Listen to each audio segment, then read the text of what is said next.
ইতিমধ্যে ৰেজাউল কৰিম চৰকাৰ প্ৰসংগত বাৰে বাৰে তেওঁ শিক্ষা জেহাদৰ কথা উল্লেখ কৰি আছে। জেহাদ শিক্ষাৰ বিকাশ বুলি ক'লে আমাৰ আপত্তি নাই। জেহাদ মানে গণ্ডগোলীয়া শব্দ, তাৰমানে প্ৰশ্ন কাকত ফাদিল কৰিব, উত্তৰ বহি ফাদিল কৰিব। তেওঁলোকে বিভিন্ন ধৰণৰ যেনেকৈ আমি কওঁ লেণ্ড জেহাদ মাটি টকা দি নিকিনে। তেওঁলোকে লেণ্ড জেহাদত কি কৰে, মাটিটো দখল কৰে।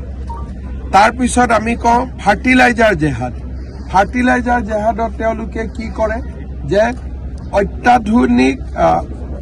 অত্যাধিক মানৱ শৰীৰৰ বাবে যি ক্ষতিগ্ৰস্ত তেনেকুৱা সাৰ ব্যৱহাৰ কৰে।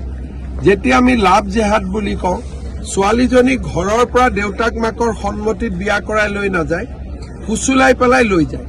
গতিকে জেহাদ শব্দটোৱে ২ নম্বৰী যিটো চলি আছে আজি অসমৰ পৰিপ্ৰেক্ষিতত ২ নম্বৰীটোক বুজায়। ৰেজাউল কৰিমে এতিয়া মোটামুটি ঘোষণা কৰি দিলে যে আমি লেণ্ড জেহাদ কৰিলোঁ, লাভ জেহাদ কৰিলোঁ, ফাৰ্টিলাইজাৰ জেহাদ কৰিলোঁ, এইবাৰ আমি শিক্ষা জেহাদো কৰিলোঁ। তাৰমানে কিমান বেয়া মাথা এইবিলাক। শিক্ষাৰ বিকাশ বুলি ক'ব পাৰিলেহেঁতেন যে আমাৰ ল'ৰা ছোৱালীয়ে পঢ়ক। তেওঁ বুজাই দিলে যে লাভ জেহাদৰ দৰে আমি শিক্ষা জেহাদো কৰিম।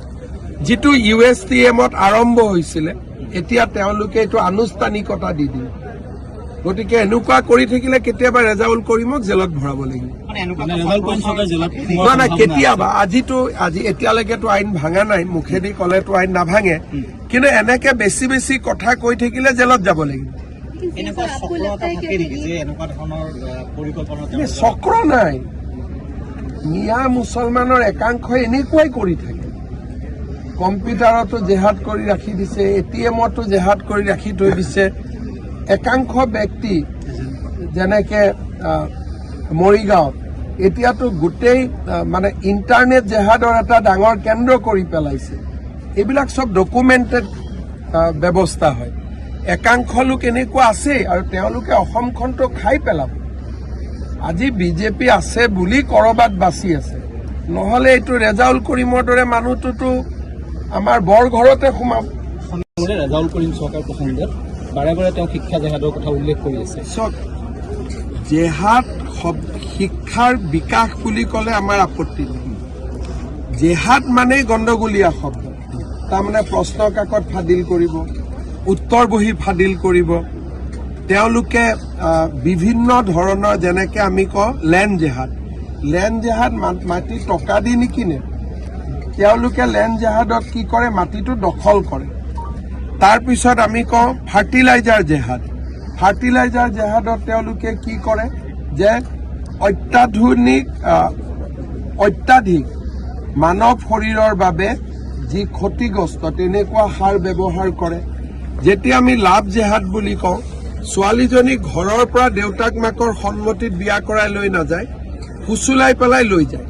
গতিকে জেহাদ শব্দটোৱে ২ নম্বৰী যিটো চলি আছে আজি অসমৰ পৰিপ্ৰেক্ষিতত ২ নম্বৰীটোক বুজায়। ৰেজাউল কৰিমে এতিয়া মোটামুটি ঘোষণা কৰি দিলে যে আমি লেণ্ড জেহাদ কৰিলোঁ, লাভ জেহাদ কৰিলোঁ, ফাৰ্টিলাইজাৰ জেহাদ কৰিলোঁ, এইবাৰ আমি শিক্ষা জেহাদো কৰিম। তাৰমানে কিমান বেয়া মাথা এইবিলাক। শিক্ষাৰ বিকাশ বুলি ক'ব পাৰিলেহেঁতেন যে আমাৰ ল'ৰা ছোৱালীয়ে পঢ়ক। তেওঁ বুজাই দিলে যে লাভ জেহাদৰ দৰে আমি শিক্ষা জেহাদো কৰিম।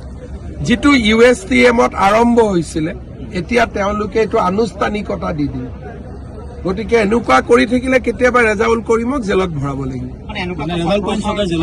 নাই কেতিয়াবা, আজি এতিয়ালৈকেতো আইন ভাঙা নাই, মুখেদি ক'লেতো আইন নাভাঙে, কিন্তু এনেকে বেছি কথা কৈ থাকিলে জেলত যাব লাগিব। চক্ৰ নাই, মিয়া মুছলমানৰ একাংশই এনেকুৱাই কৰি থাকে। কম্পিউটাৰতো জেহাদ কৰি ৰাখি দিছে, ATMতো জেহাদ কৰি ৰাখি থৈ দিছে।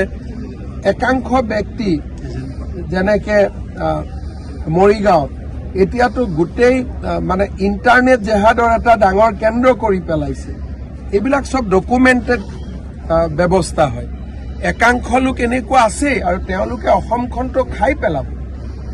আজি বিজেপি আছে বুলি ক'ৰবাত বাচি আছে, নহ'লে এইটো ৰেজাউল কৰিমৰ দৰে মানুহটোতো আমাৰ বৰ ঘৰতে সোমাব।